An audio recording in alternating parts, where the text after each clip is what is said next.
And Terry's on. Okay, so we're good. All right, well, I think I'll wait a little bit until everyone gets here before we talk about the other thing that I posted in, I'm gonna turn this music down, it's kind of distracting to me. Let me grab it.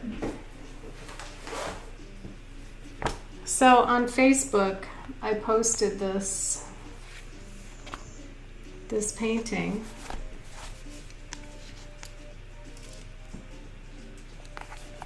That is in this oh,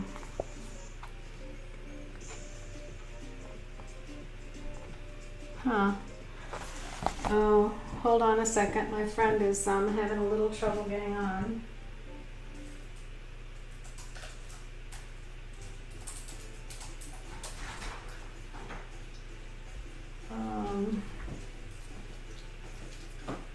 Key, honey.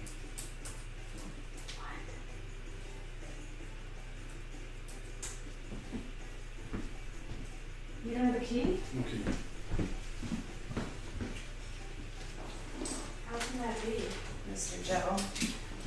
Here you go. Out. Okay, what was on your list again? Lemons and yogurt. Okay.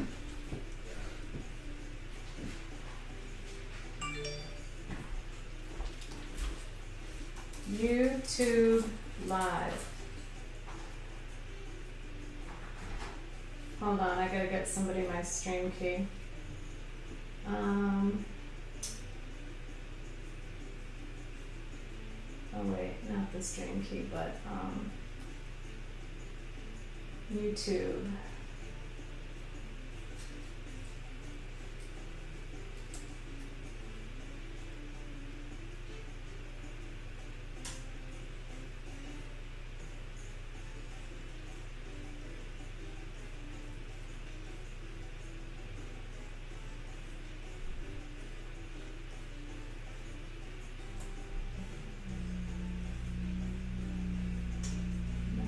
Down here, I can go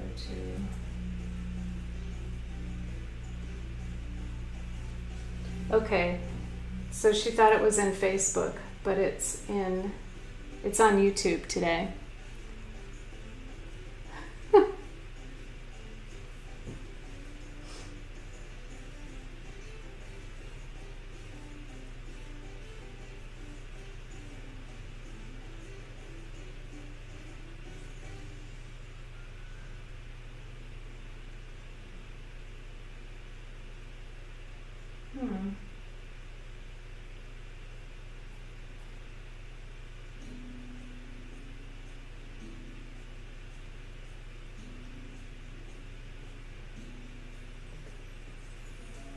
I hope she found it.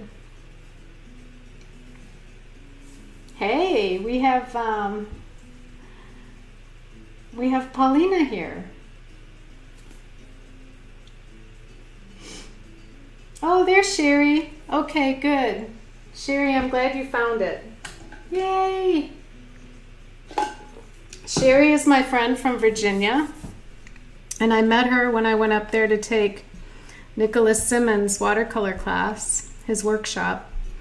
And Sherry also teaches watercolor, and she's a very good painter. And she's taken a lot of workshops with various people, really, but including Ted Nuttall, who, you know, does fabulous portrait painting.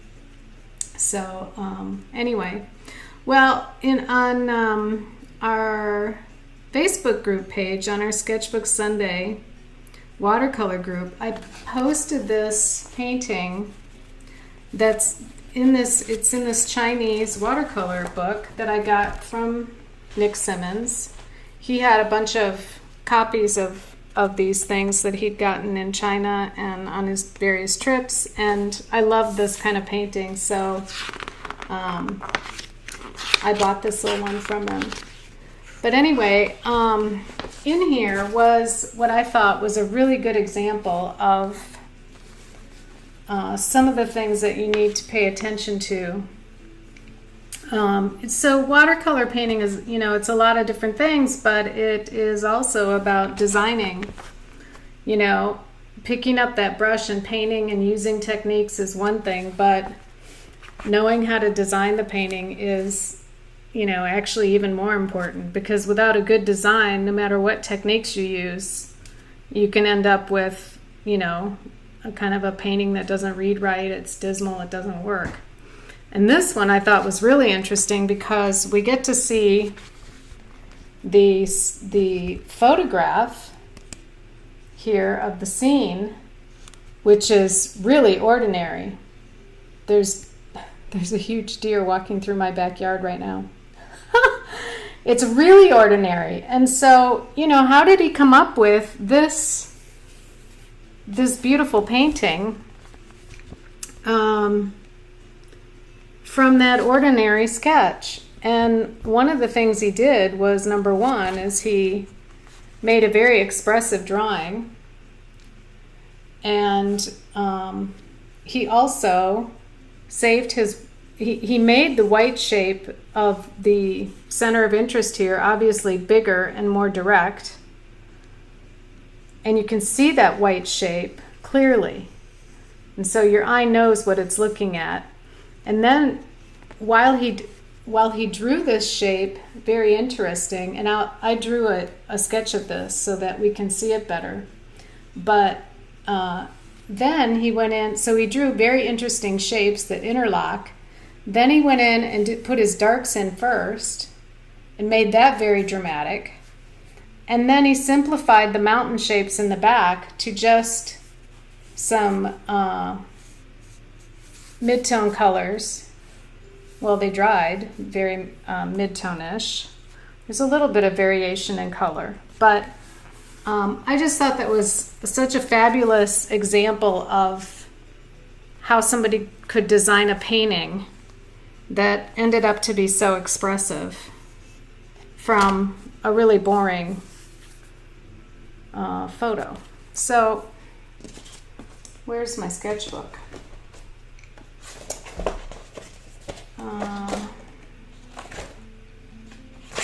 Where did I put it? I did a sketch of this just now somewhere. I'm trying to find it. I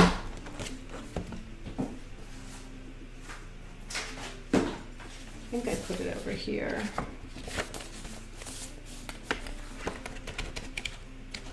I just drew it like 5 minutes ago.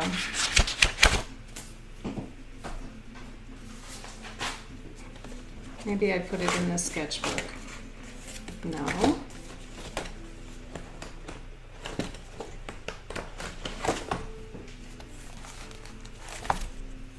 It's amazing how quickly I can lose things. Oh, here it is. All right. So I'm going to put this up in so I can see better what I'm doing. All right. So he's got this really boring.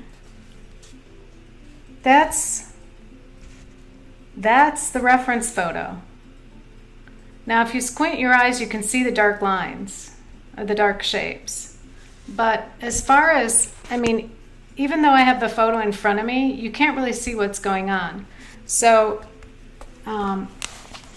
maybe as he was sitting there, he was closer. But this is basically what he drew. And if you, I'm just going to get, here's my pencil. Oh, here we go. So look at how he drew these shapes that interlock. First of all, I don't think none of these buildings had these roofs that go in these diagonal directions. But he did that to make it more dynamic. So one of his first lines is this line going here. But he has the roof interrupting it, which is nice. So they interlock. And then this shape is, going off this way, cattywampus. And it really wasn't like that. But this one was. And so he very expertly made these things a lot more dynamic than they are to make a point, This is an industrial scene, you know, I don't know what's going on, if they're building or deconstructing. And then he has all these shapes that interlock. Right here, he drew these window shapes that go from this building to this building, but look at how they connect the two together. And then here goes down, this connects to this interlocks with this. Here he has just some mark making. And right here, he connects all this together with this sort of, I don't know. In his drawing, he just has like a flag shape, but it doesn't really show up much in his final study. And then he added all these calligraphy marks in between. And then for windows, simple little repeating patterns. So repeating patterns in this are all these little window shapes. And they go through, you know, through the painting. So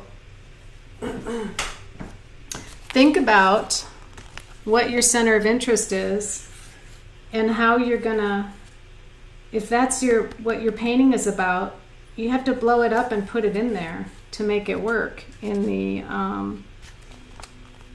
you know, as a composition. And then the rest is simple after you've got that down. And then your calligraphy marks. But I thought it was cool that he did his dark shapes first. So I thought maybe this week we'd try to do this, but then I thought, nah, I'm gonna wait on this one because I'd like to find a good reference photo for us to use to maybe make something similar and not just try to copy his, even though copying his would be a very good exercise. So these photos are on the Facebook group page, and if you want to try it as an exercise, do it. And then also try to find, you know, maybe one of your own photos of a street scene or a couple of cottages together by the lake, or, you know, something maybe from your travels, or a jumble of buildings somewhere, that, or maybe a park, a cafes together, and try to do something similar. Okay, so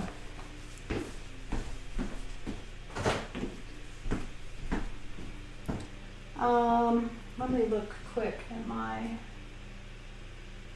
what's going on here on my chat.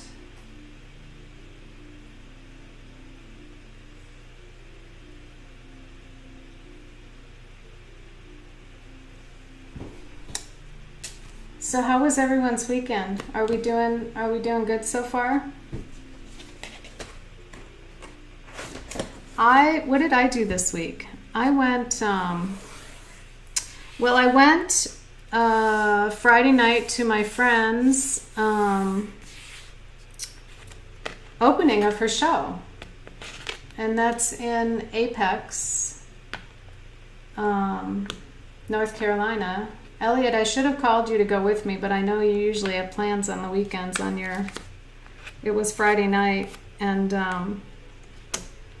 her name is Ludmila Tomova, and she had a very beautiful show of lots of different paintings. So I did that, and what else? Well, I'm preparing to go to Boone this week, to Blowing Rock and Boone, to do a plein air painting event. So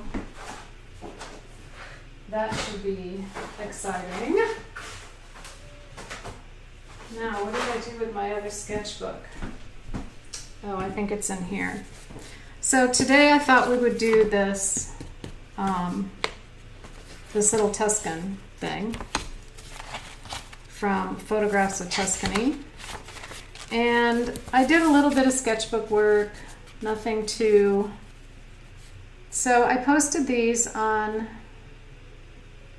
Facebook, and you can see them in our sketchbook watercolor group. This little sketch, here it is, a little bit different, kind of the same.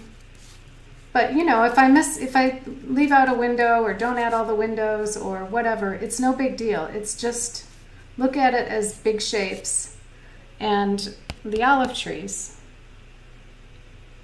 I keep trying to paint olive trees. So what we want to do today is just sketch this simple shape, which I'm going to do in a minute on here. And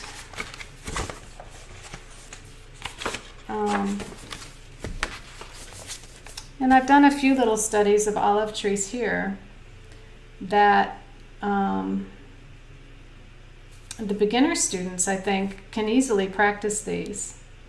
And they're really,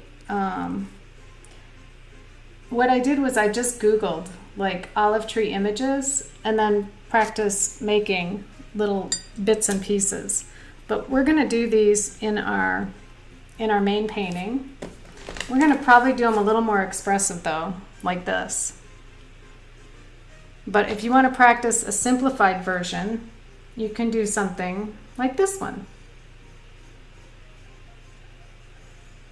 So this is what we're going to do basically, and here's our photo. You can see it looks like the reference photo. So let's go ahead and put a quick sketch on here.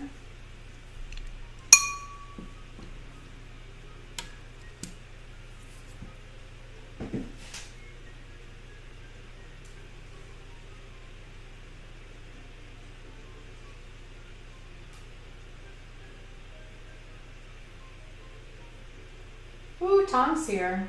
Hi, Tom. It's okay if you're late. We just talked about the Chinese painting a little bit. We'll do that one next week.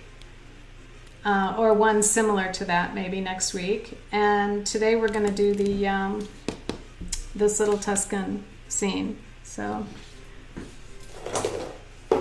I'll just start with the drawing, which is really simple. Simple for newbies, right? And I'll just get this on here. Okay, so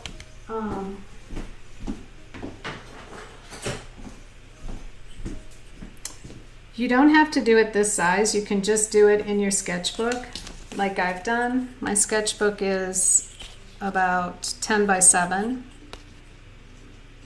So you can do it in your sketchbook just like that, or you can do it, I've laid out here a piece of watercolor paper, and today I'm using Saunders watercolor paper. So, and I have it set up, it's a sheet about 7 1/4 by 11.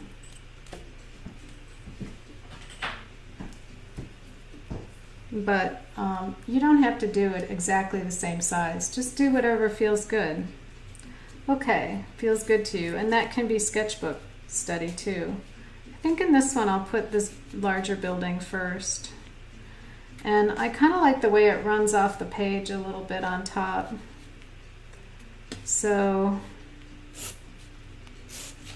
ooh, I'm going to have to get a darker pencil. You all are not going to be able to see that. There we go.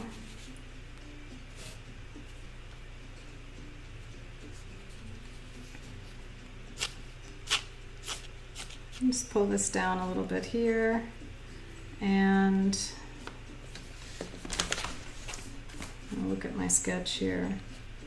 There's a little water pipe here coming down, and maybe that's a little, I could have, oh, that's fine. The corner of the roof here, just bring it in with a little diagonal, right? And then bring the wall down in a straight line, if you can. Because this up here is you're underneath your roof. And same thing over here, maybe there'll be a little,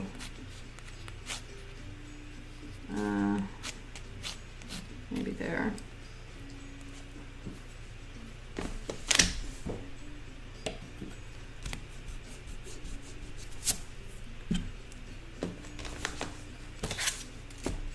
So Sherry, I know you're teaching too. You gave me the information about the, is it through the library or one of the community partners there in Virginia. And you know, in Tuscany they have all those beautiful little chimneys coming up, and I usually just try to you can make them as elaborate as you want, but they're often pretty cute. Okay, so here's our rooftop. You know, you can put in a few little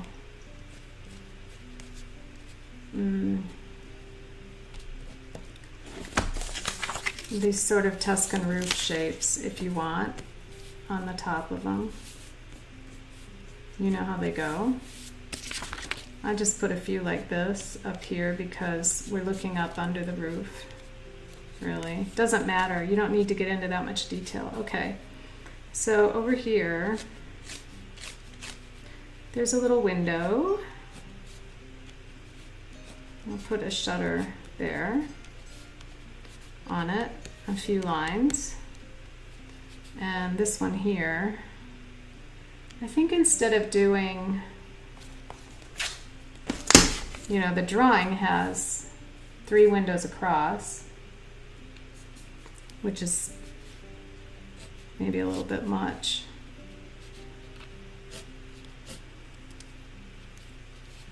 So I'll just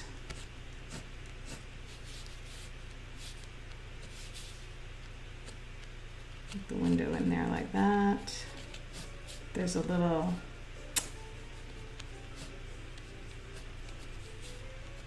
balcony there.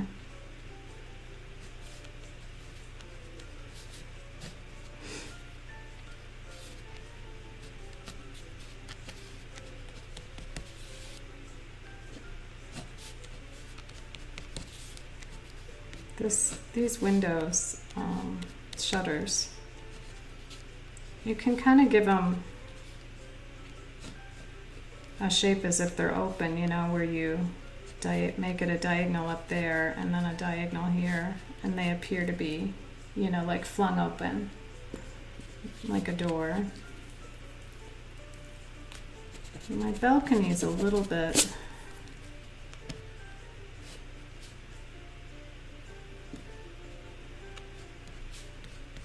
there we go. That's fine.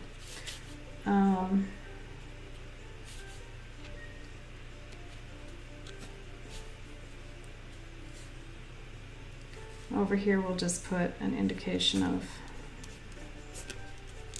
oops, there goes my lead.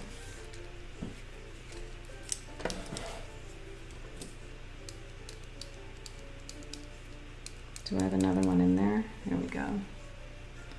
So maybe this one we'll just make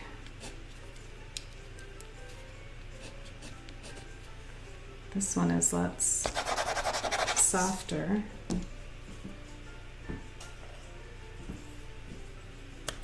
I need a lead that's darker that you all can see.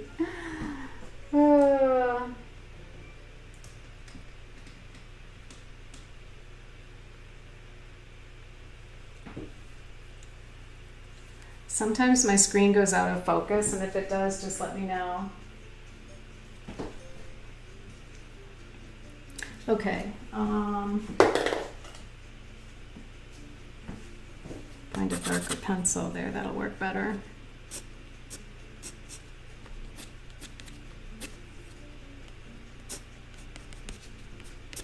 Okay, there's a window, we got this, a couple of lines, we got windows going back this way.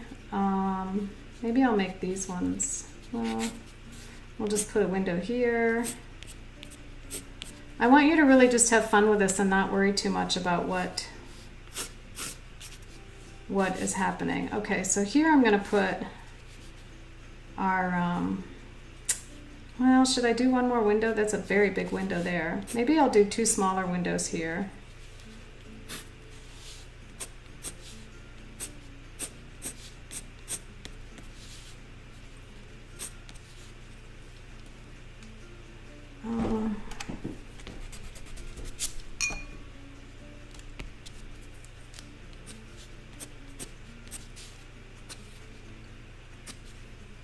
All right, I'm gonna put in this little shape here for, there's a patio cover here, and it has these pillars, and then underneath it, the balcony runs off that way, and there are a few arches. And I already don't like these windows, so I'm going to get rid of them. And I think I'm going to make this awning jut out a little more than,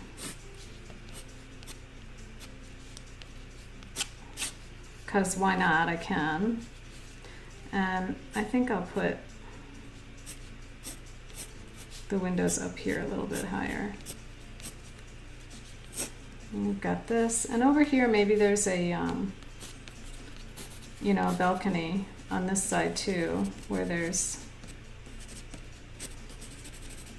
some foliage, trees, flowers. Just scribble in a little bit of something there. And you know, it might be fun to have a little lady here in the window. There she is.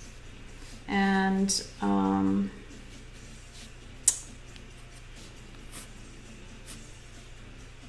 this should be more like that.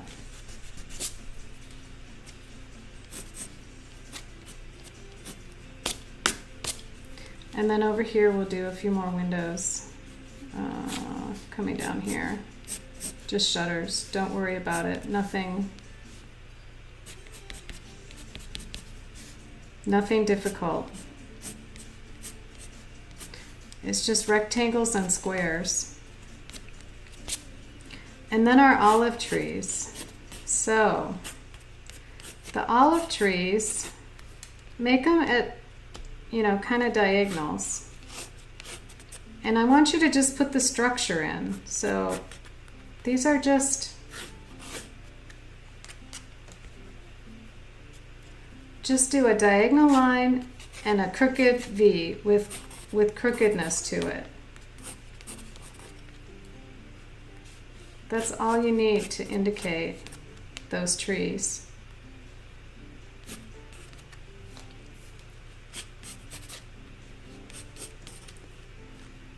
And you can make either the right or the left side a little bit more dominant. Maybe over here we'll have this side having a little more going on, a little taller, with some of these little branches. At the very top, you can see the olive leaves and branches. The rest is going to be very sketchy. So you don't need to do a lot of drawing. You're just basically building the structure.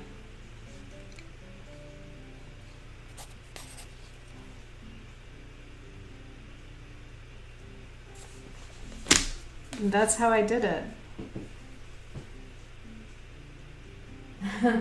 Hi DJ, how are you? What have you been up to? I noticed you've been on Instagram with some of your paintings and drawings. I really loved your most recent pencil sketch, color pencil, of the portrait.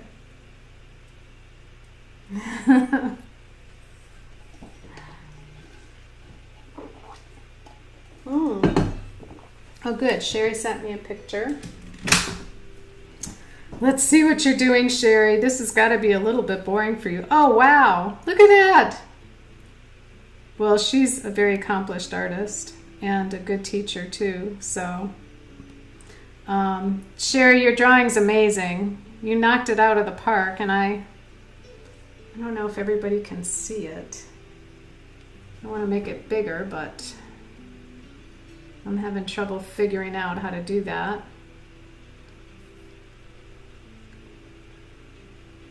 Sherry, good for you! It looks amazing. She's really done a nice job with her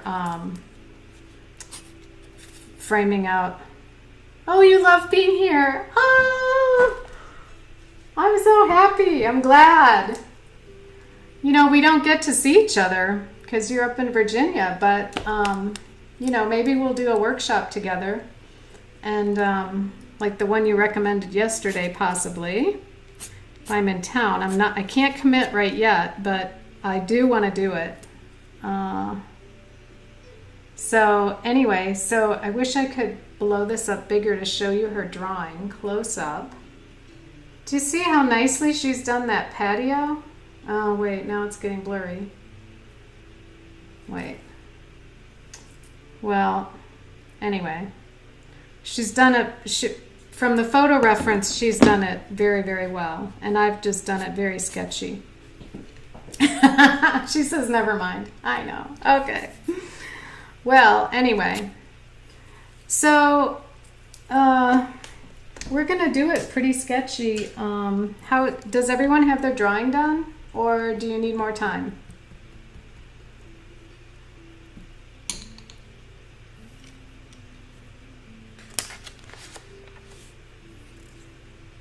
Let me check the chat. Okay, DJ's not painting. That's okay, DJ. We're glad you're here anyway.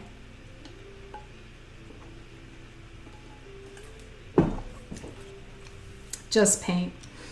Okay, so let's go ahead and put in our... I'm just going to use a little cerulean and cobalt blue in the sky, just with a nice fluffy brush. I'm going to drop it in there. I'm going to look at it. I'm going to look at the value and see if I think it's dark enough. If I need a little more dark, I can add some of this ultramarine to it here and there,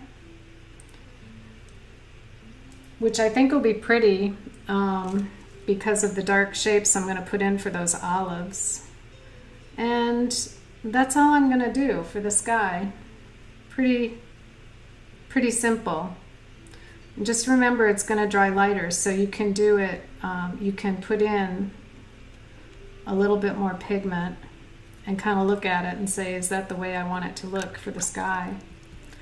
And then I'm going to be using mostly yellow ochre with a little, well, actually, I used a lot of cad red in this with yellow ochre, a tiny bit of yellow ochre, or a cad lemon to tone it down. So if I get my little scratch piece of paper here, this is cad red, and to it I think I've added a little bit of this Hansa yellow. All right, or we can go cad red. And if you don't have cad red, which a lot of you may not, use any warm red or any orangey red. Not a cool red like a cherry red. You don't want that. You want more of an orangey red. And then to your orangey red, if it's too red and you want to tone it down to make it look more like an ochre or more Tuscany, just add a little lemon yellow to it. And you've got this, you know, a really nice Tuscany color. If you don't have a red, you can use burnt sienna. You can thin that out. You can add a little yellow to it. And, you know, like if you have to have like a cherry red, I mean, you can put it in there and make it like a pink. You know how they have the pink Tuscany buildings in Venice? So you could make it more of a pinky. And that'll still look really good with the olive trees of Tuscany. Because pink, and I love pink and green together. Isn't that pretty?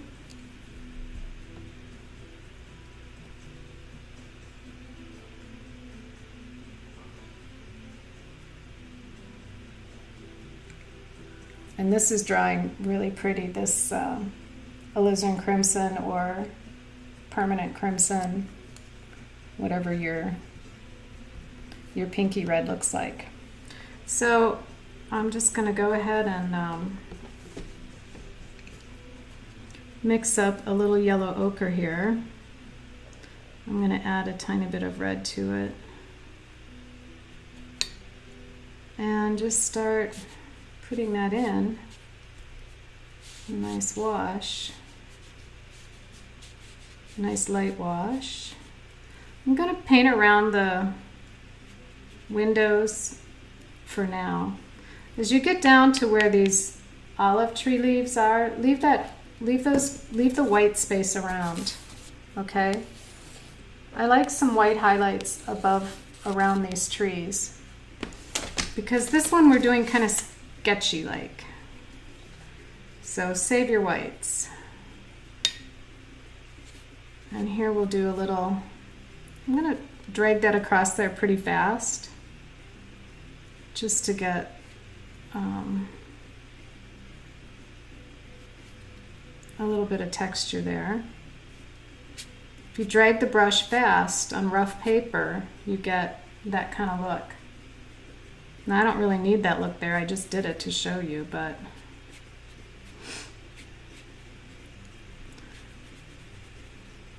so my friend Sherry has done a lot of workshops, and I'm always wondering what she's going to be up to next. Her daughter is a very fine graphic artist, and I know she keeps busy with her grandkids and all that fun stuff. So I'm just coming down the page with this wash, and I may just stop this about right there. I might keep that part of this this awning light color, just avoid it, paint around it. So you end up with something like that. And maybe here you can just let it, just very lightly, let it stop there. While it's still wet, I'm going to go in with my burnt sienna along with a little bit of cad red. Now I want it a little bit drier. I don't want it to explode everywhere. And you don't have to do this now. You could do it later after it dries, but I like it to bleed a little bit. So I'm just mixing up kind of a dark that I'm going to put underneath these roof tiles. And while it's still wet, I want them to bleed in there a little bit.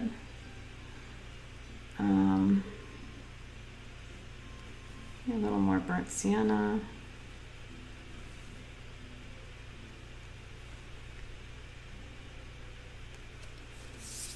I almost want them a little bit more of a golden color, so I added a little bit of this Hansa yellow to it.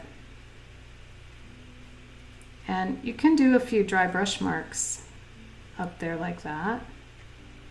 I'm going to plop in the chimney, just very rough like that. And I'll kind of brush over any pencil marks. Not that I mind, but I don't mind pencil marks showing in my watercolors, but some people might. Okay. And I'm just going to run that across there. So pretty loose. And we'll put a shadow under that eventually. This is still wet, so I'm going to take kind of a dried off brush. And I'm going to dip it into my cerulean blue, maybe with a tiny bit of that turquoise. If you don't have turquoise, just use cerulean blue with a little bit of lemon yellow in there. And I'm going to just go in here. And it's pretty much dried up already over here, but I'm going to just plop this in very loosely where there are these shutters.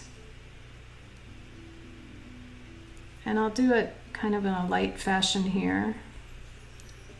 Maybe with a little bit more yellow in there. I'm going to go back over this one again with darker on top so I can leave this kind of light. You can really do that with all of them if you want.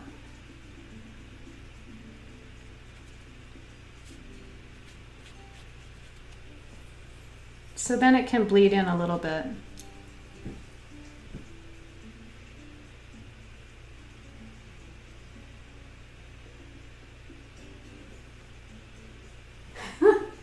Anne, is that you? 007?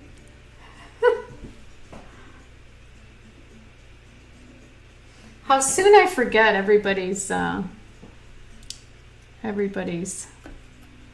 handle here on YouTube. And I apologize that I keep switching back and forth my format, but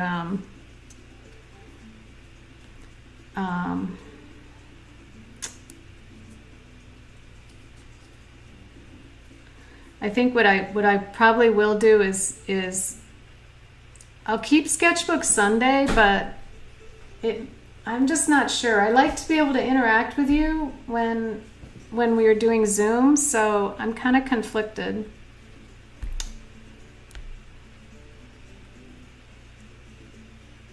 I'm just playing with these windows right now, and that's about all I think I'll do with them for the moment. Well, that's kind of wet. Okay. I'll just make this one. Just put a little blue inside the windows to start with. I'm using cerulean in there because I'm going to be using a lot of cerulean down in these trees.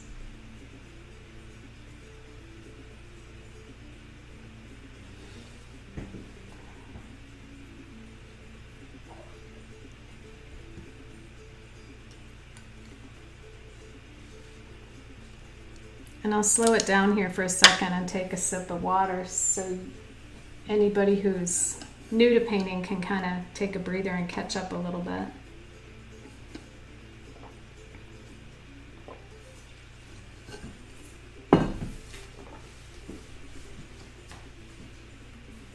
Anne Hathaway. And this week I asked her for some pictures of her hometown in Spain, and I have a feeling we'll be painting that one of these weekends. Beautiful pictures of the beach.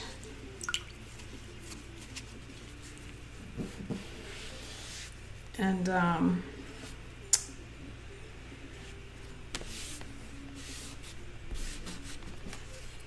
I have to look at the name of the city again.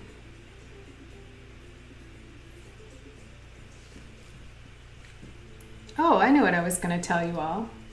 I don't see Laura here today, but Laura knows Sarah Burns. Well, so do you, Tom.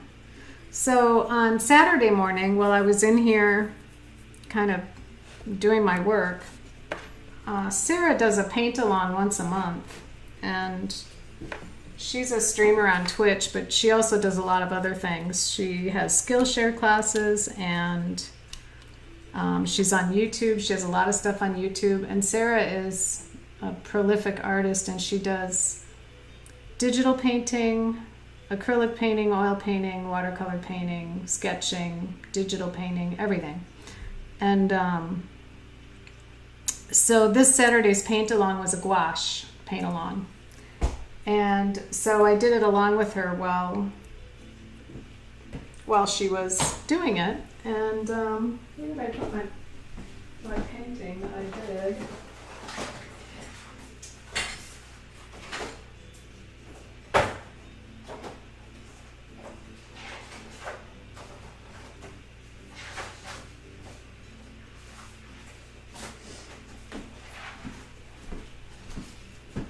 I'm gonna find it. I think I might have put it in. Might be in one of these books. It's not in this one. Alright, is it in here? No. think it might be in here. No, it's in this one.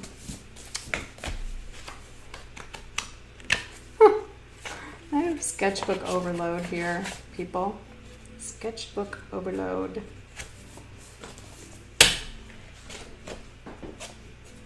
Did I put it in here? Maybe it's back here. No, it's in a different sketchbook. Oh, I know where it is.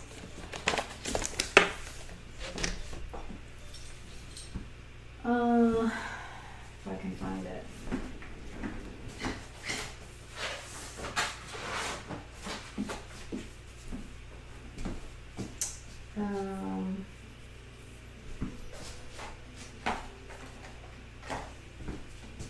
I don't see it right now. Oh, I think it's in here. Yeah. Okay, so here it is. Isn't that fun? She likes to do a lot of nature, waterfalls and forest paintings and all kinds of stuff. But this is gouache. And it's, for me, it's very easy to work with, but it gives you kind of that matte finish. And you see a lot of it online right now. It's kind of the rage. Sherry likes it. Gorgeous. Yeah. But Sherry, if you don't know Sarah Burns, look her up, because she's on Twitch every Monday, and then Fridays, I think, on YouTube, she always posts a video, and then she makes Skillshare classes too. And she's very sweet. Oh. And last weekend, of course, I went to New Bern, North Carolina, and while I was there, I did this cute little sketch of a street scene there, which almost hit the mark. I think I have a little bit too many shapes in there, but Sherry can probably tell me how to how to make it look a little better. But it's a sketch, and I kind of like a lot of the areas in it. I like how this got nice and loose, and it's real light. It's in the distance, and then I've got the railing here. Maybe I could have done some of these flowers a little more. I don't know, like made them like geraniums or something. And then my shadows down here are I kind of like the shadows. It's really about this sign and this. Maybe I didn't get the building enough definition in that it's like the front entrance to this WIT clothing store. But anyway, I thought that was kind of fun.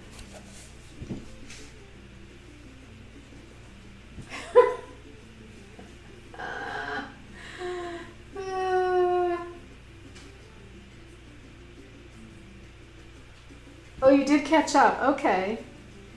And you like that one, Paulina? Oh, that's DJ. I'm getting DJ and Paulina mixed up now, because Paulina is apprentice, right? And DJ is just someone. Okay, there's one more I want to show you, because Paulina's here. And this week I worked a little bit more on the paintings of Gdansk. And so I wanted to do a tall, skinny one. And I actually did two. This one didn't turn out as well as the other one, but I thought I'd share that with you. And I'm kind of happy with this wash. It's very subtle in the background. And then here, and of course it's a long, I still have the tape on it. I haven't even peeled the tape off. But the tower is not very, I don't know. It's okay, but not as good, I think, as this other one. So this was the little one that I did on this little piece of sketch paper after the fact, because we did it on stream, but I did it in sketchbook paper, and then I did it afterwards on this. And Paulina liked that one. This one I kind of like because it has more drama and the shadows are better. And they're better because they're transparent washes. Although I think there's something with this ultramarine blue that I was using.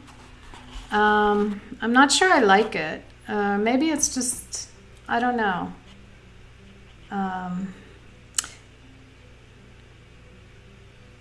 Maybe I just didn't mix it well enough. It's a little bit heavy on the blue.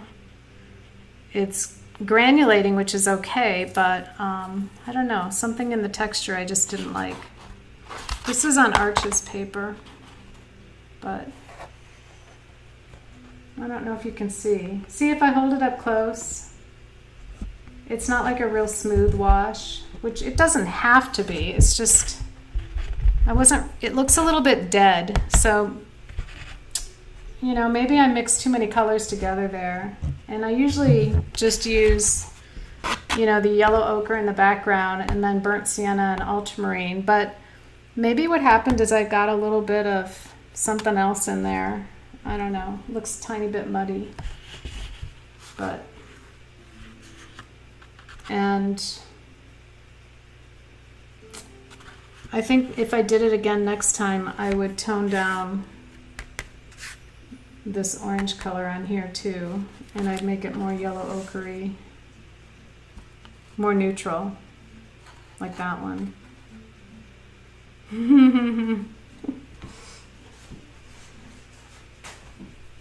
Sherry likes the drama. Yeah, that's the Alvaro kind of drama in there with those long shadows and the beautiful washes. They take a lot of practice to get them to look good like that. But anyway. All right, well that's not dry, but it's good enough. Let's go ahead and do some expressive sort of olive trees. And I'll show you how I did that, if I can remember. No. So I use mostly cerulean blue. And like I said, if you want to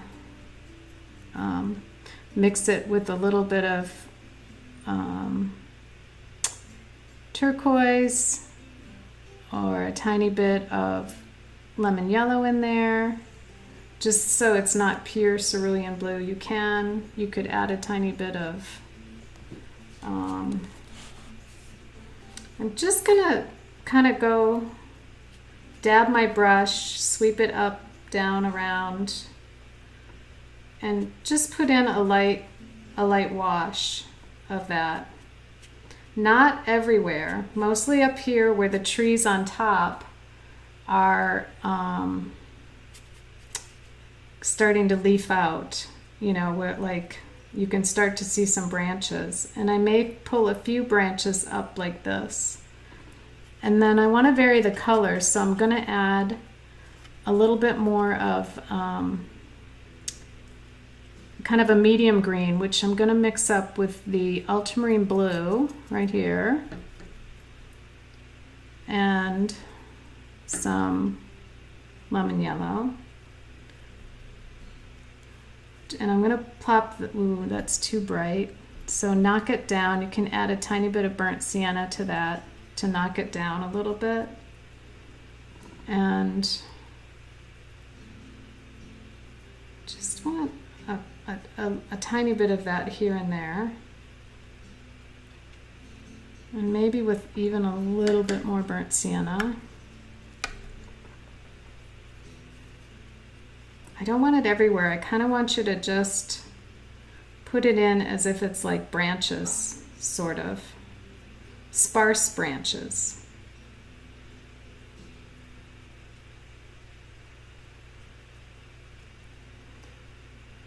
And over here, just with the tip of your brush, just flick it. So remember, burnt sienna, a little bit of that lemon yellow, a little bit of ultramarine blue, and you get kind of that olivey color. So I'm just putting a few of those in like that.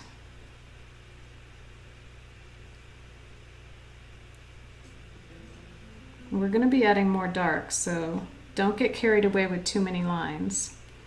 And maybe here, just splatter a little bit of that too, right like that. So keep it nice and loose.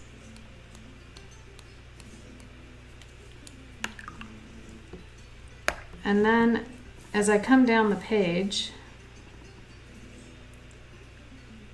I'm going to introduce yellow ochre with a little bit of that leftover alizarin crimson. But you don't want very much alizarin crimson. You just want it really light, like yellow ochre with a tiny hint of your orangey red in there. Like mostly yellow ochre, but even that you want thinned out. And I'm just gonna still leave some whites in between the blue, this blue shape, and this yellow ochre underneath. And just kind of pull that down a little bit. It doesn't even have to go to the bottom of the page. We can kind of treat it like a vignette. Like this.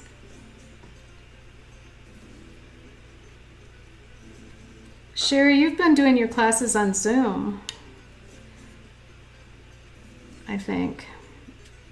Maybe if you flick up, you can drag it and get some of that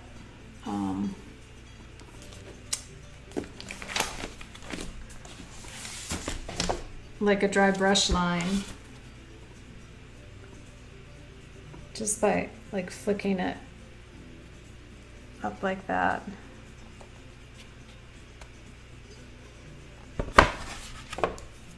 While this is wet, I'm going to take just a little bit of a smaller brush and dash in a little bit of thinned out pure cerulean blue, just not even too wet, just here and there a little bit to liven up a few of these places.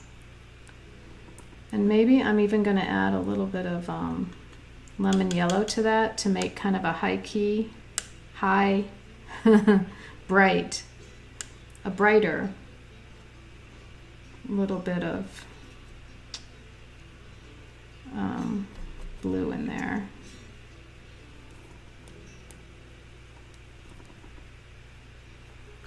Too much yellow. I want it more blue. Just a little bit more blue.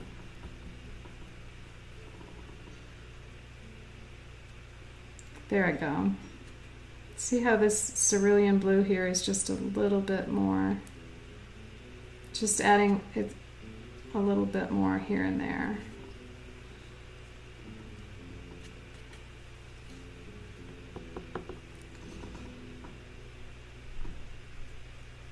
Oops, that's the turquoise. My palette's kind of a mess. So today in 45 minutes, I have to be done today by about 4:45. So we'll finish this painting and then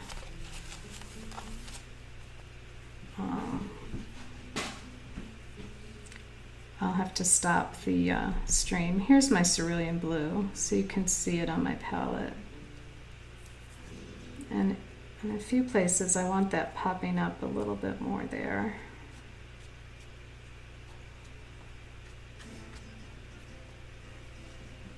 Okay.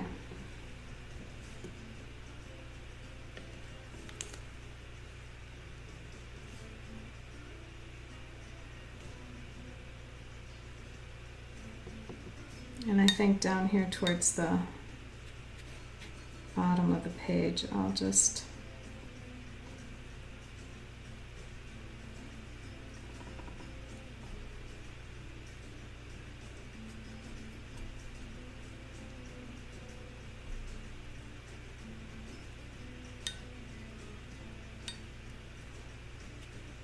pop in a little bit more.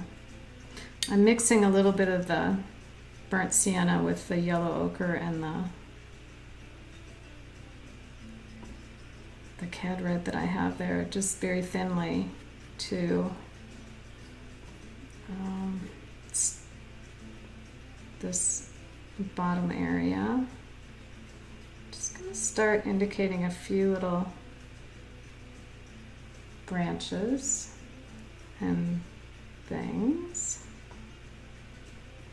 Not too much. And I'll add a little bit more yellow ochre to certain parts here and there. And I may let this drip down just a little bit more.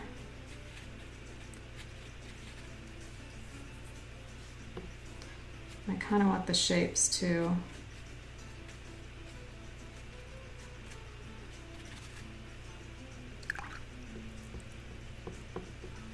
be random, but coming down the page here like this. So this is like the underneath structure of your olive trees. And I'm going to put darks on top of this.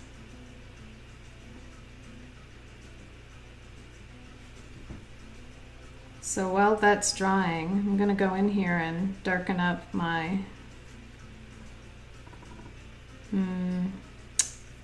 these pillars that are coming down off this balcony. And put a shadow shape here underneath that.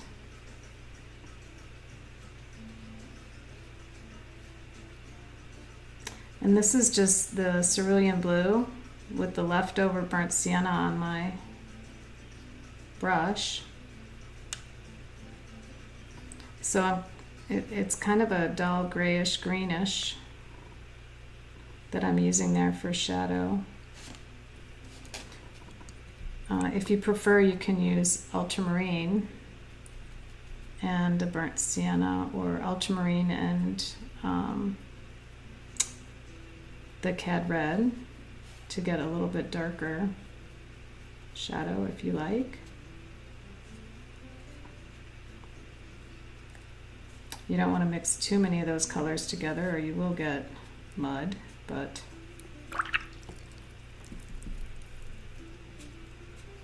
I like this edge here, this shadow being kind of soft under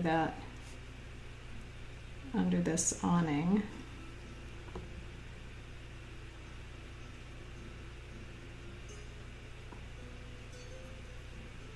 Sherry, you're probably done with yours by now. Oh, you do it on WebEx. I haven't used that.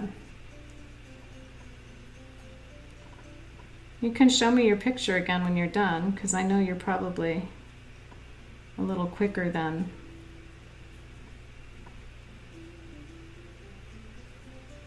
some of the newer painters here. Add a little darker. Oh, I gotta put my sunshade down.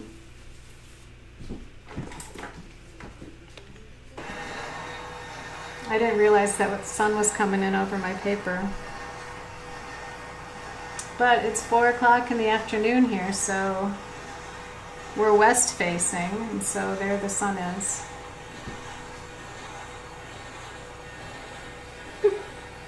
You're not done yet? Okay.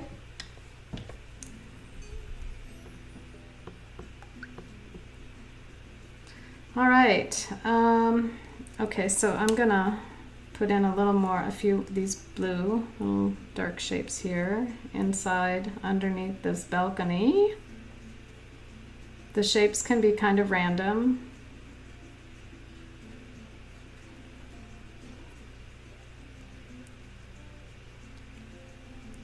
And I'm going to put in a shadow here where this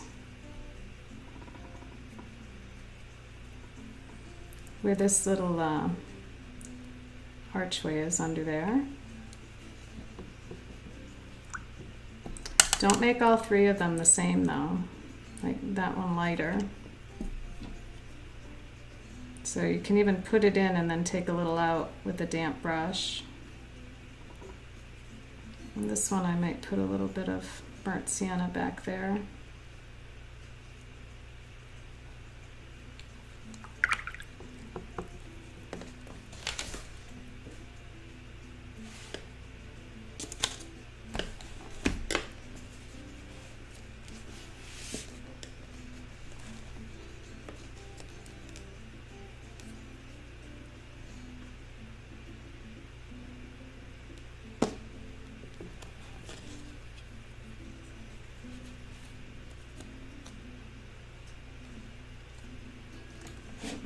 Oh yeah, my table did move a little bit. Okay. I have something set on there too heavy. I need to beef that back up. It's not tightening the way it's supposed to be. All right. Okay, so let's get into a little bit more deeper color. I'm going to use my needle brush. If you don't have a needle brush or a liner brush like this, you can use any brush that has a nice fine point. Just be sure to hold it by the tip and practice making a few long marks before you do this, because you want your hand to be free. So grab a bunch of thick burnt sienna and a little bit of ultramarine blue, and we have a nice dark, and I'm going to start indicating some of these dark branches.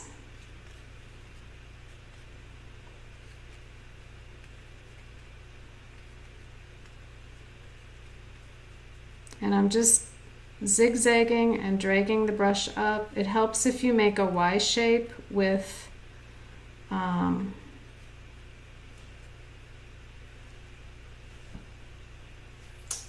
me show you.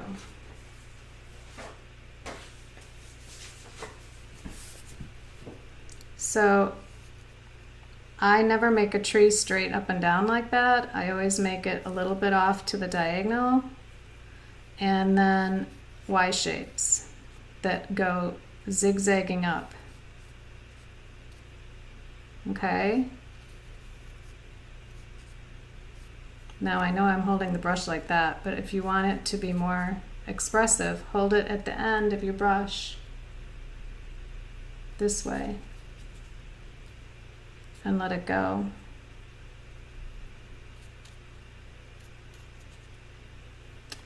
And what's going to happen is at the end of these olive trees, towards the middle of the trees, it's kind of like blocky one color. It's a shape, right? And then as you get towards the end, you see the little olive leaves and the olives on the branches like this.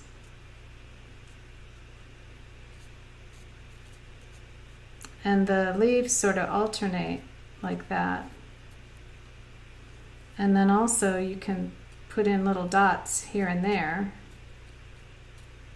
to suggest the olives. Now on ours, I've made the olives larger, and I'll show you how to do that. But for right now, just be thinking about these olive tree shapes. Joe's home already. He needs to start golfing, Tong. He really does.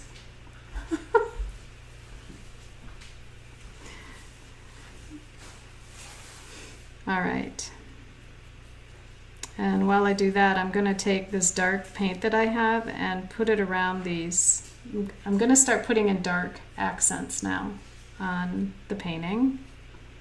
And so thick, creamy paint. Again, it's burnt sienna and ultramarine blue. And I'm going to just start adding a few accents, like this one to that. And, oh wow. What's wrong with that? Good, it's too noisy. Okay.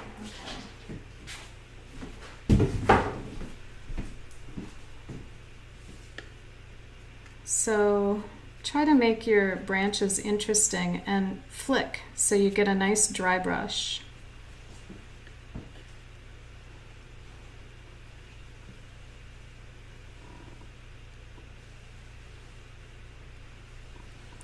You know, there's a color that I would recommend everybody order if they don't have it, because I really kind of like it. And it's Quin Gold. And it mixes well to make some nice green colors. But let me show you what it looks like by itself. It's just a really nice, rich, yellowy, it almost has a little bit of a sienna look to it. And you usually don't use it on its own, but when you mix it with a little bit of blue, and I'll show you what it does. Okay, so here's two different blotches of Quin Gold. And if I mix it with cerulean blue, you're going to get a really pretty green. See that? Isn't that nice? And if I mix it with, let's try it with a little bit of ultramarine on this one. There you go. Look at that nice, rich, deep green you get.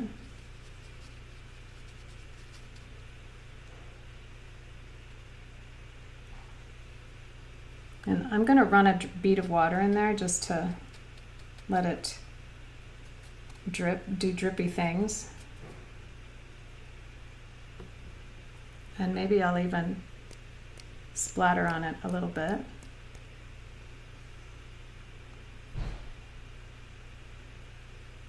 You can see this one is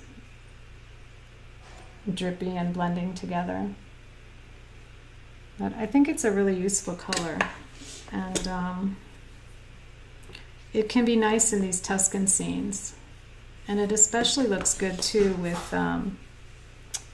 with next to it with this turquoise color.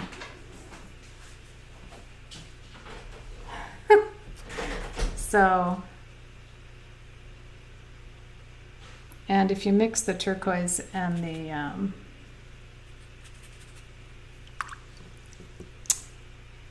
the Quin Gold together, you get yet another color here, which is, put a little bit more in there. And it's even more of a yellowy, but it's a warm yellow.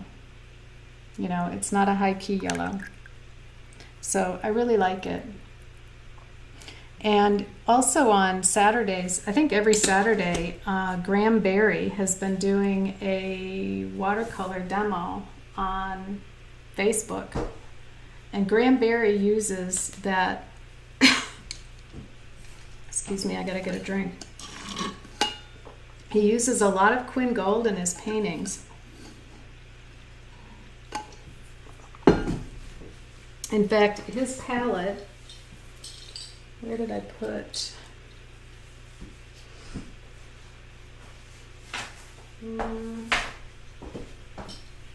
His palette is very interesting, so just look him up. And he uses a lot of Quin Gold, but I think it looks really nice with the ultramarine blue for the Tuscan kind of looks. Okay, so let's continue on here. I'm gonna brighten up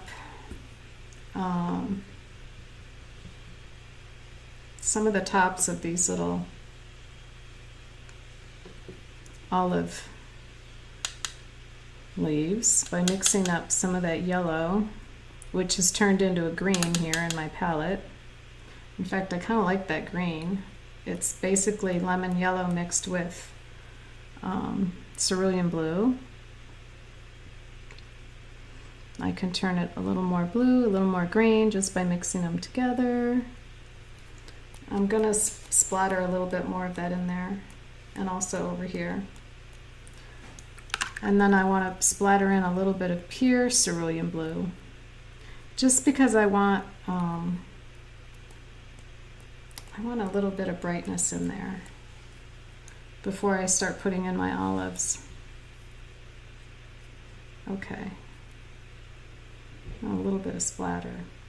Okay, so the olive leaves, I'm going to start putting in just a few. And like I said, they're just, they're towards the edge of the tree. The top, the bottom, where they go out. Like, you don't have too many of those things showing in the center of the tree. It's more about on the ends how they pop up. And you just kind of want to vary those little shapes. They're just little dashes coming off these.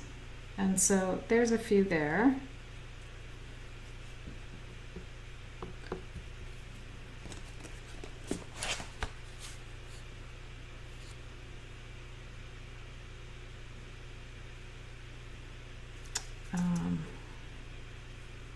So I'm just making little olive tree leaf shapes going up the page. And it may be kind of hard to see, so I'll do a few on here. Like, I made the structure for it, and then I'm just adding the leaves. And you can add them in one color like that, and then if you want them to add another color in there, you can add a little more lemon yellow. You can kind of make it a variegated thing if you want.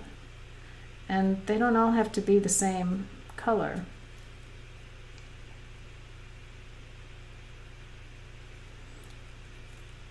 And then, of course, towards the body of the tree, the middle, it's more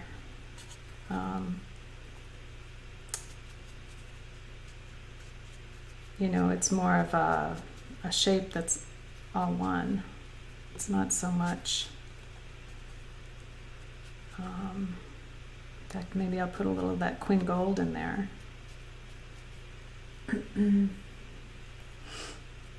So you can see my thought process here behind the shape making and the calligraphy, which you can play with.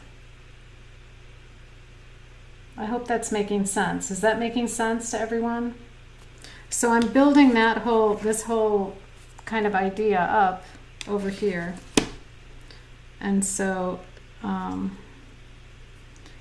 putting a few of these leaf shapes here and there on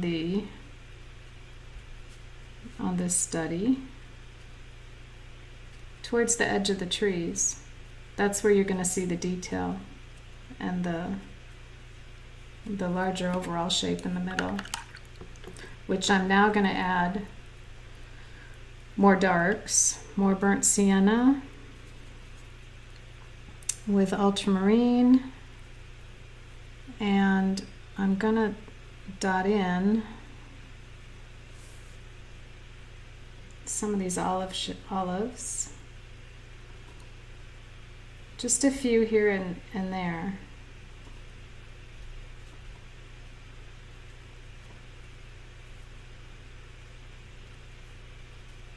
Not too many. Now I have them sort of growing down the page as I look at this one. Towards the center of the tree, I have a few more than I do in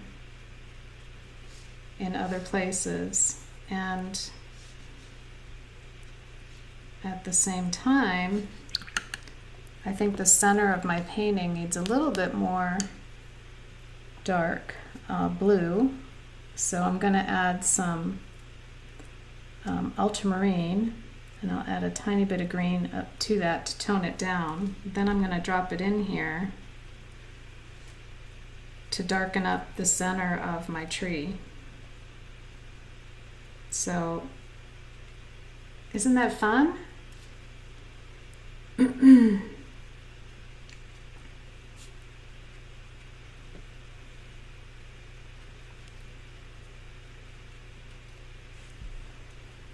And you can alternate between the branches and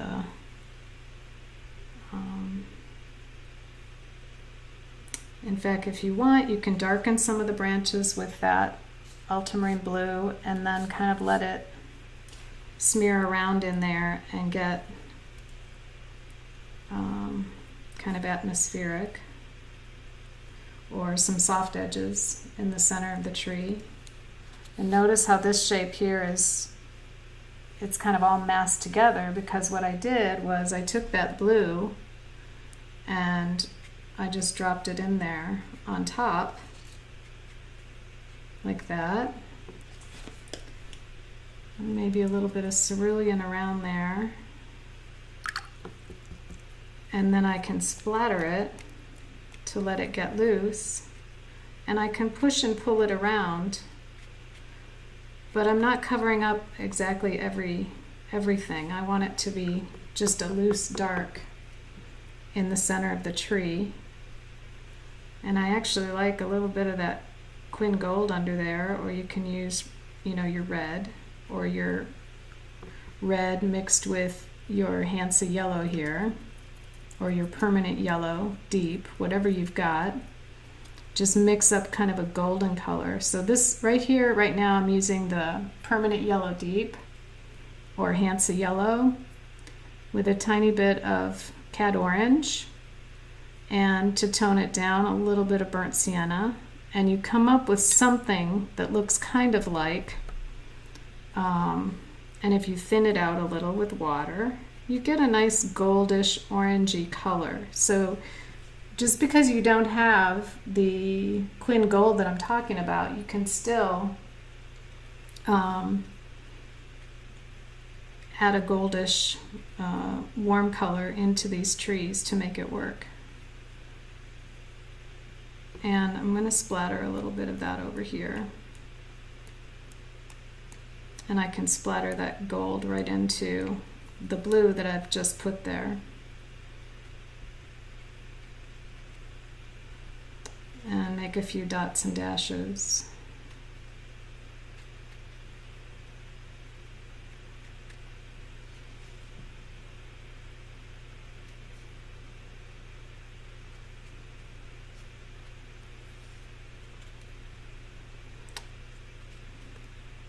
When I first started painting, and even now sometimes, I don't always like to paint trees, but I found that the more expressive you paint them and the less you worry about it looking like a tree, the easier it is to paint them. And I'm gonna just diffuse that a little bit there.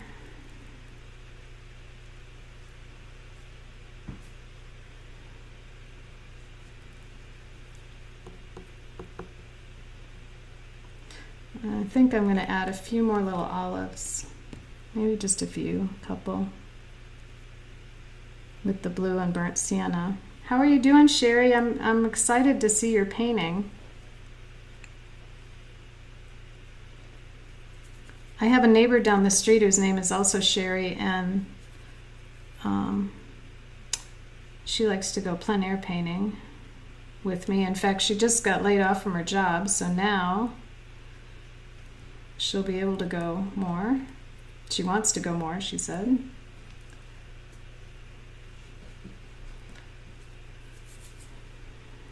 So I've added a few more olives here, and I still haven't finished the top part of the painting, so it does look a little bit disjointed right now, but we'll get it together in a minute. We'll put all the pieces together. I want blue. I want a few more olive shapes here. Blue with a tiny bit of green in there. Put in some more olives over here.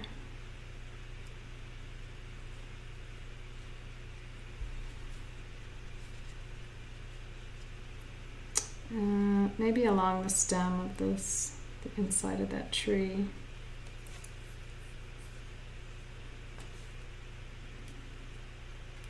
And honestly, the olive part, they go on better when it's dry. So if your painting is real wet, you might not want to put your olives in right at this moment. You may want to wait a little bit.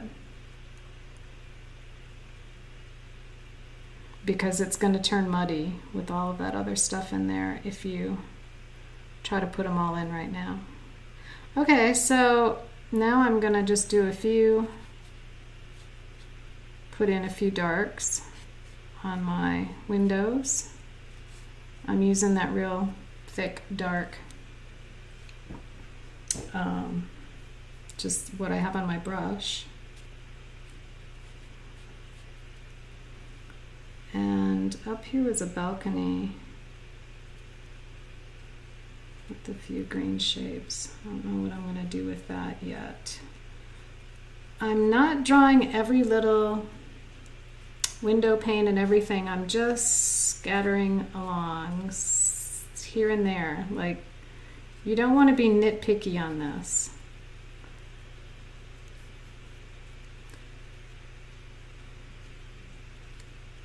Put in an indication of the shadow on these shutters.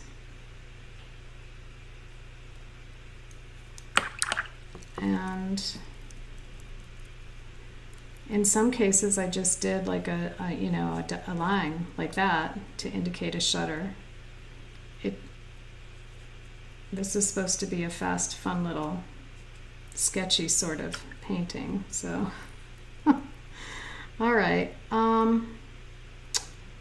Now I can't leave that white, that thing. So first let me I'm going to take this, over here in my palette I have this orange mixed up with all this stuff, and this is what I'm going to use to put my second layer on the buildings. So this is my Tuscany shadow layer under here. And I want to do this really loosely. So not everywhere, don't paint it all in. Just put a little bit here and there. And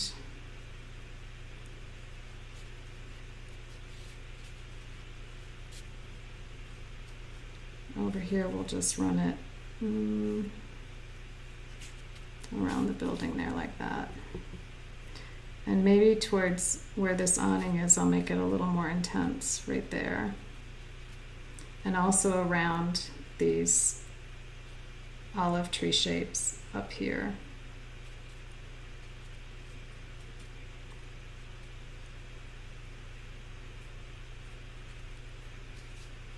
And I think I'd like a little bit more here along the edge of this building. And when that's wet, you can drop in a little bit more and watch it kind of bleed around.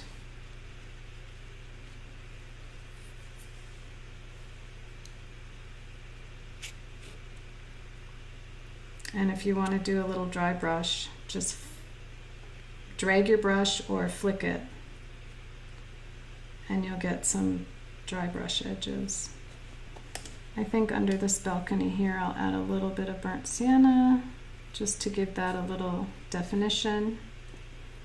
And also on these, underneath the roof, there are rafters up there, and I'll do a couple of those. Maybe we'll put, I don't like that, a couple of lines here under this window, and I'll maybe put a few little dots and dashes around this window frame, which I think is kind of cute.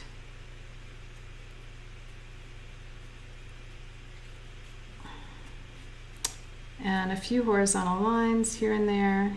This is the underneath the balcony. I'm going to darken up those pillars and then leave the rest pretty simple. Maybe this shutter over here has some brown, burnt sienna indications. I'm using the same colors throughout the whole painting so that it's, it's cohesive. But I'm just trying to vary the shades and the shapes into something that's interesting. Okay.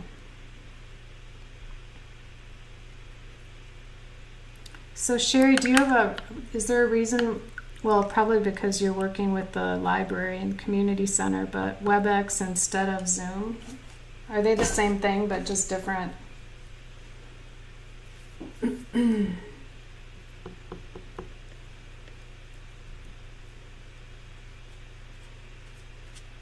Different platforms? Or is there some reason why WebEx is better?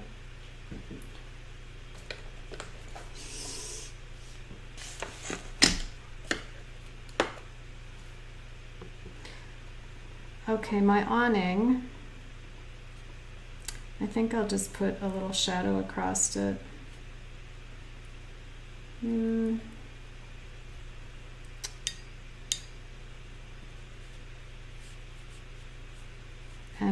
save the white shape there on that edge.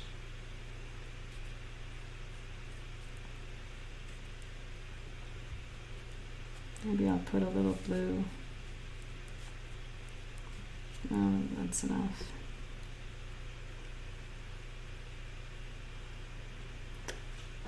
I'm not real happy with this little guy here, but maybe I can fix him with a little bit of that color.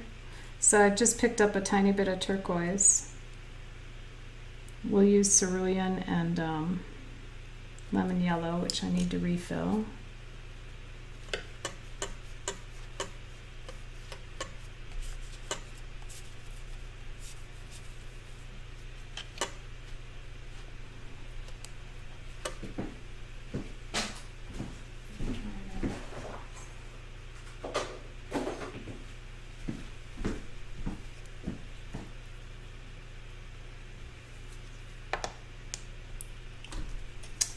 This is Holbein's Permanent Yellow Lemon.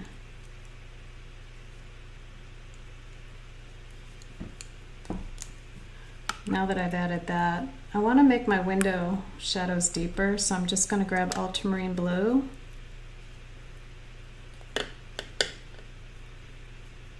Maybe just a little hint of burnt sienna and I'm going to put in some darker shadow shapes in there. In these windows to push them back and away. And I think I'll do just a very quick dash there on those, on that underneath that patio. Maybe a little bit here too. There we go.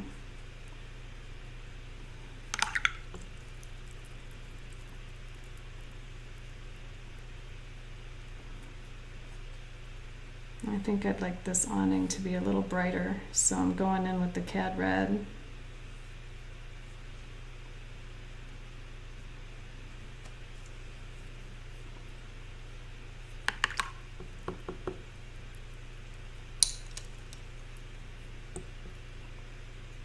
Does anyone want to send me a picture of their painting that they're doing?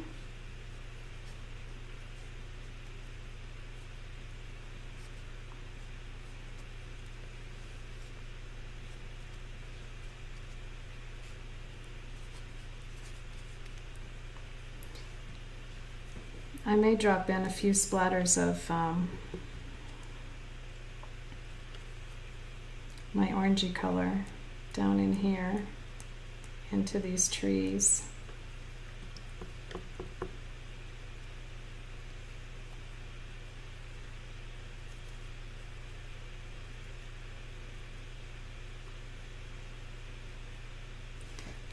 Because I want a little bit more contrast down in here. In fact, I may make a few of these branches stick out a little bit more with some of that orange. It's it's your warm red mixed with a little bit of deep yellow.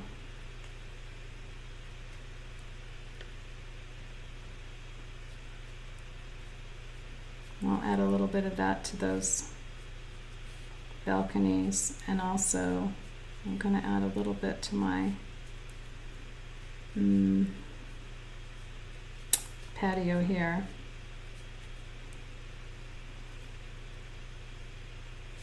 This is too, it's not random enough, this thing, so I'm gonna put a few streaks on there.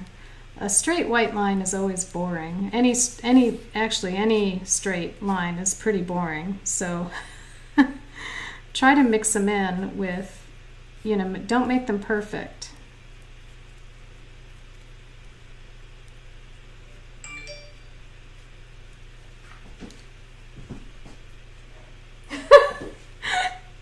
Tong, you're brave? Okay, you do need to be brave for this one.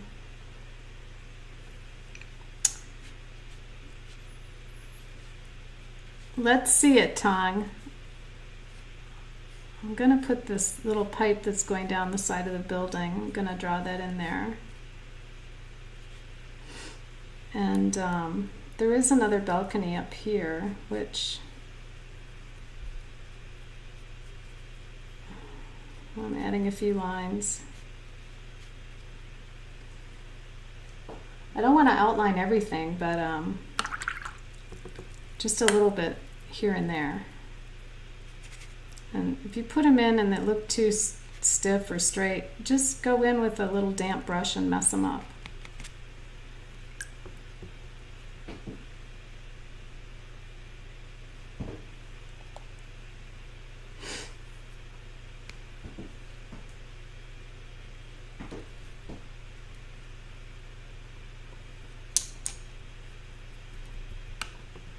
And I'm going to take my ultramarine blue and I'm going to make some shadows under these. It's a pretty thin wash of ultramarine blue. I'm going to pop it underneath these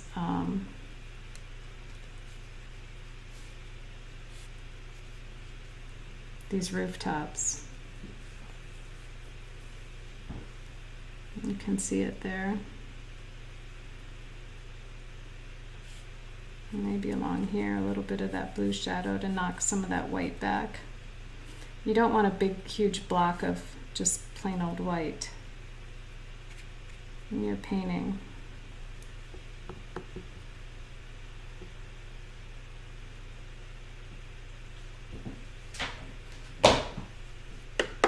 And I think last I'll take that lemon yellow and I'll mix it with a little bit of the cerulean to get kind of a bright,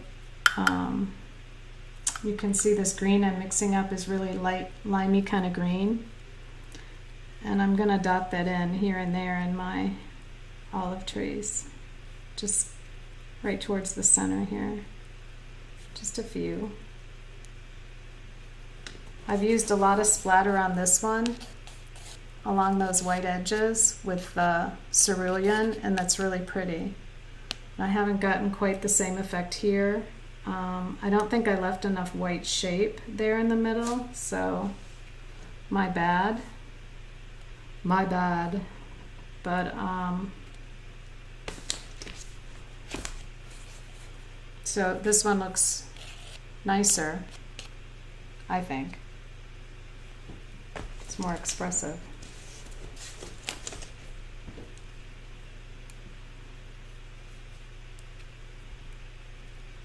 And I can pop out a few more of these olive tree leaves up here.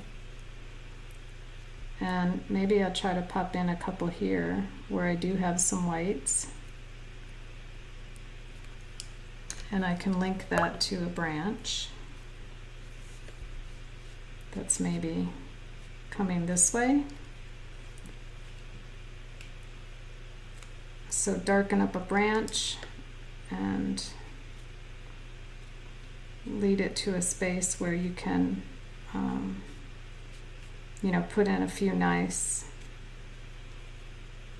olives.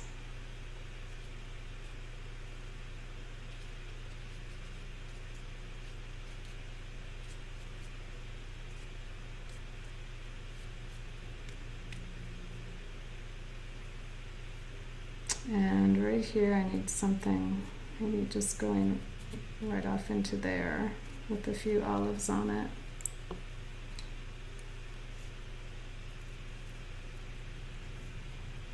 Maybe I can get a couple in here to tell the story. Yeah, maybe right up in here.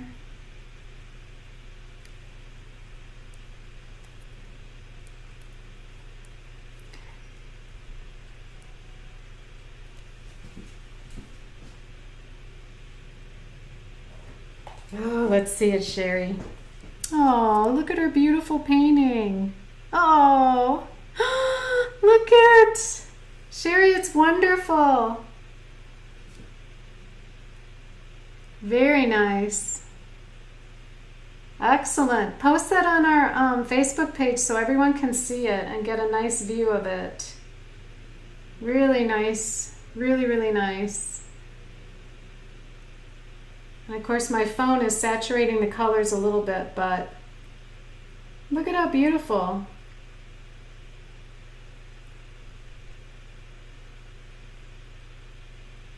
Now, for all you beginners out there, Sherry is an experienced artist. She's also, she's a former art teacher. Well, she still teaches, but I mean, she taught art in, I think, high school or middle school for many years. And like I said, her daughter is a graphic designer. So I'm just popping in a few more darks here in the center of this, of these trees, where I feel like they need a little more volume.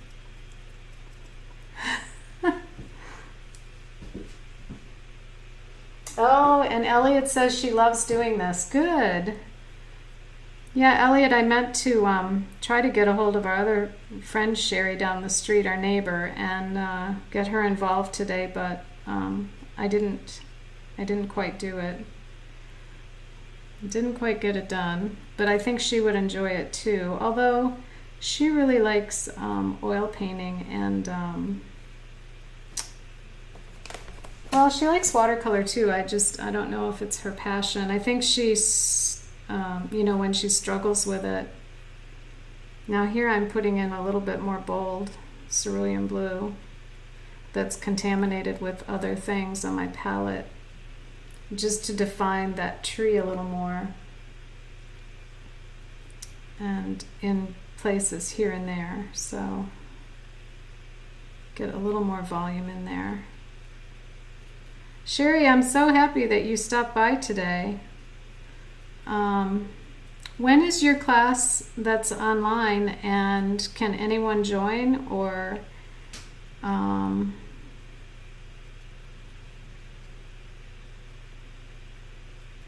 if you want, you can, yeah, please post the on our Facebook page, because there may be people here that would want to join your class, take your class. If that's even possible, I don't know, but you're welcome to do that. And you're probably still a member of the Virginia Watercolor Society, right? Is that what they're called up there? So I'm putting a few more random, just filling out this tree a little bit with some cerulean blue mixed with a little bit of the leftover green in my palette. And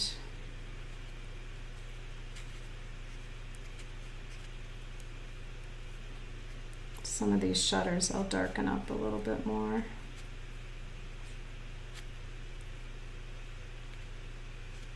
Okay, who else wants to share? Anyone?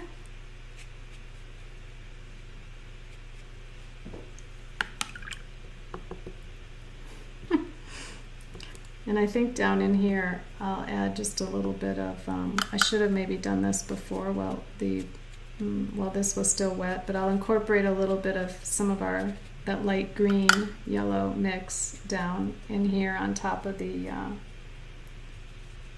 of our yellow ochre, just to let that,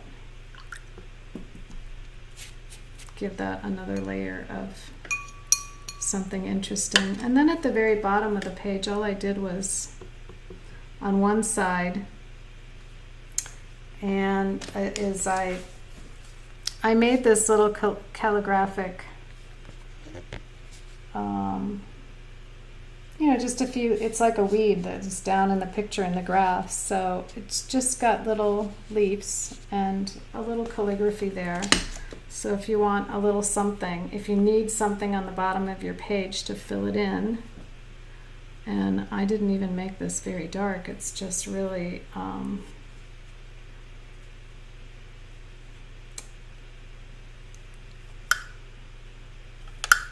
it's just a little happy part of the painting. Happy flower.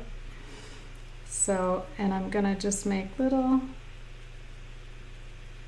indications of a petal there, and then I'll just grab some pure cerulean and drop it in and let it run like that. And then I can even make just plain old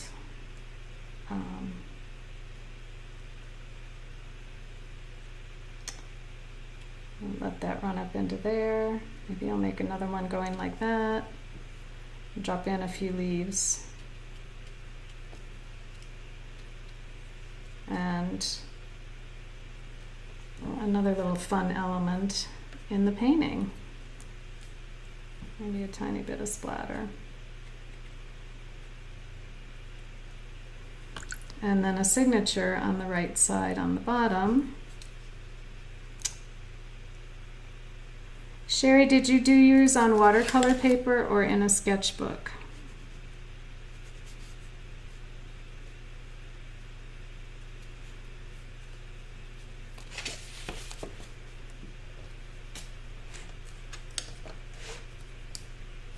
As my table's sliding away from me.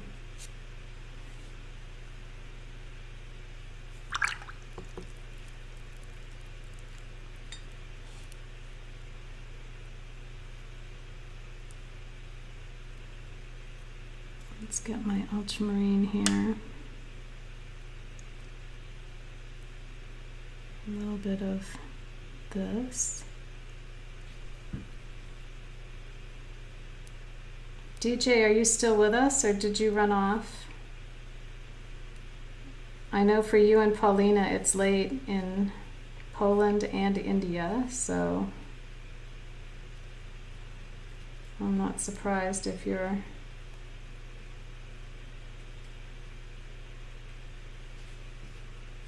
off to bed. And I hope you have a better week this week. And this is going well.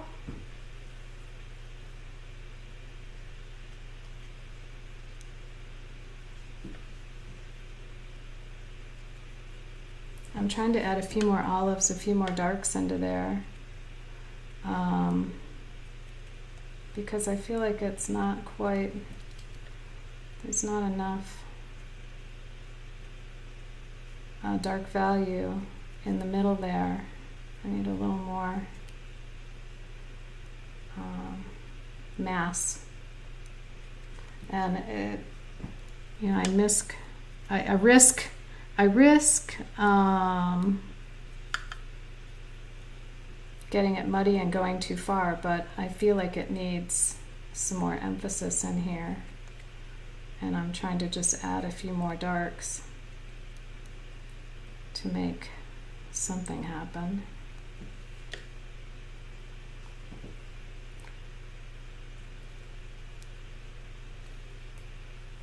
Maybe a couple more up in here.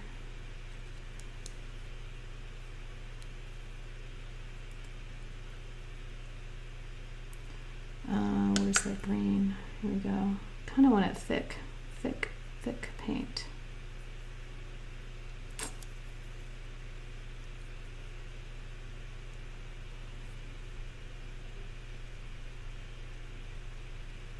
To put my olives in here. I'm still messing with it.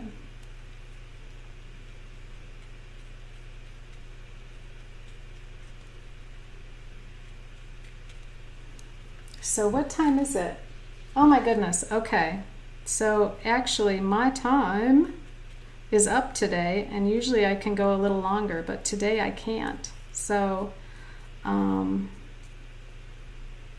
going to have to sign off. And please, if you have a sketch or painting or anything that you've done and you want to post to our group on Facebook, please do it. And I will see you all next week.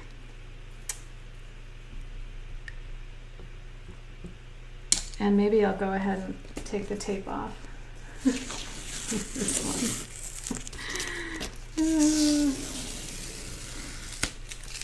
I wasn't watching the time. Okay, Sherry. Tong, you're welcome. It was nice seeing everybody this week. I hope you have a great week. Keep in touch on our Facebook page if you like. And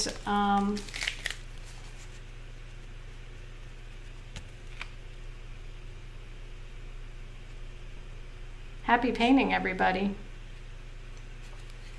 I can see I'll have to do a little bit more on this. That's not exactly.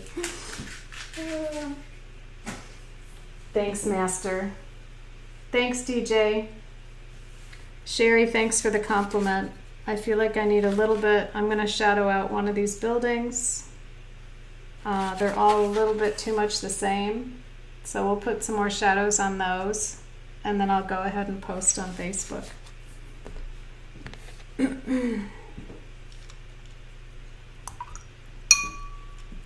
So see you all next week.